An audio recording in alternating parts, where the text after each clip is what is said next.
Can you back out of escrow if you're the one buying the house? The answer is yes. You can basically do it up until the close of escrow is the answer. But there are some things to consider depending on the timeline and where you're at in the escrow already. So we have something called contingencies in an escrow, and you have 3 of them as a buyer. You have an inspection contingency, a loan contingency, and appraisal contingency. Depending on what kind of buyer you are and what kind of loan you have, that kind of affects the loan and appraisal contingency.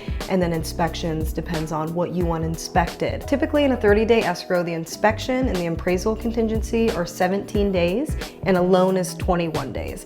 You can adjust those numbers depending on how long the escrow is or how long you want those contingencies to be when you're writing the offer for the property. But let's just say we're in a 30-day escrow, basic timelines. So if you pull out of escrow before that 17-day mark, you haven't released any contingencies yet, something in the inspections came up that just makes it to where it's not the right place for you, you can pull out, and at that point you actually don't lose money unless you spent money on inspections. And in the bigger picture, a $200 inspection compared to buying a house for X amount of dollars isn't that big of a deal. Now, let's say you have released those contingencies. So you got inspections done, inspections are good to go, your lender let you know the loan's good, and same with the appraisal. So say you release those contingencies, you're on day 23, 24 of your escrow, and same scenario happens. You get cold feet, something comes up that there's no way you're wanting to stick with this house. You can still pull out of escrow. If you spent money on inspections, you would lose out on those as well.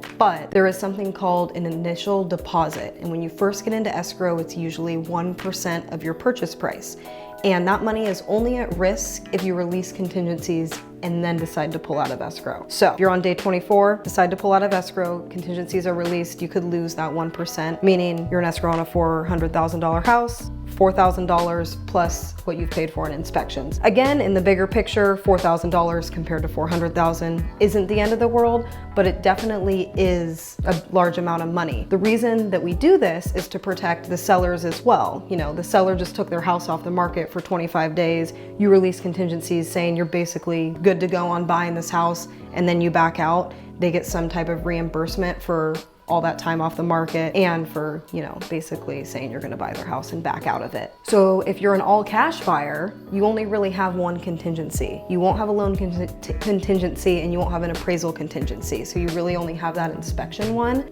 That is very important. If you release that one, that's the only one you got, where when you're getting a loan, you can release inspection, but you still have appraisal and or loan to release. So basically, if you're buying a house, you can pull out of escrow at any time. It just depends on how much money you may or may not lose with pulling out of that escrow. But your agent should and will always let you know, like it's time for us to release that contingency. Make sure that you're 100% okay with it. And you can always ask for an extension on the contingencies if you need a little more time, or if, inspections aren't happening soon enough.